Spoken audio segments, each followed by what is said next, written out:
मी Nilesh Nagnath Gadge, Marathi mission camp Saint Paul school येथे राहणार। आम्ही गेली 50-60 वर्षे इथं राहत आहोत आणि आमच्या इथे 2022 साली असाच दांडिया संदर्भात कार्यक्रम घेण्यात आला होता। त्यावेळी आम्ही तेथील मुख्याध्यापकांना विनंती केली होती की सदर हा कार्यक्रम तुम्ही इथून पुढे देऊ नये, परंतु त्यांनी यावर्षी तसंच कार्यक्रमाचं नियोजन केलेलं आहे। त्यांना सुद्धा आम्ही भेटलो, पण ते म्हटले मी सदरच्या कार्यक्रमाला काय परवानगी दिलेली नाही। सदर जागेसंदर्भात माननीय जिल्हाधिकारी, माननीय धर्मादायुक्त आणि नगरपालिका आणि सत्र न्यायालय आणि उच्च न्यायालय या जागेसंदर्भात वाद चालू आहेत।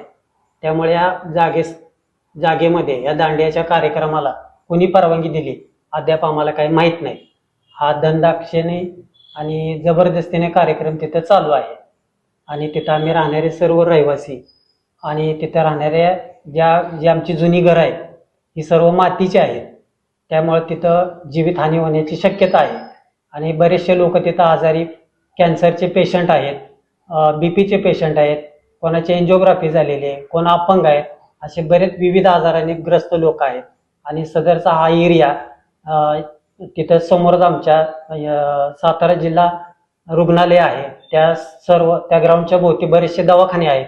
हा सेन्सिटिव्ह झोन आहे, त्याच्यामुळे आमची शासनाला पण विनंती आहे की सदरच्या कार्यक्रमाला त्यांनी परवानगी देऊ नये आणि आमचं म्हणणं त्यांनी ऐकून घ्यावं। आम्ही आज जिल्हाधिकारी व माननीय पोलीस अधीक्षक साहेब यांना सुद्धा आमचं निवेदन दिलेलं आहे।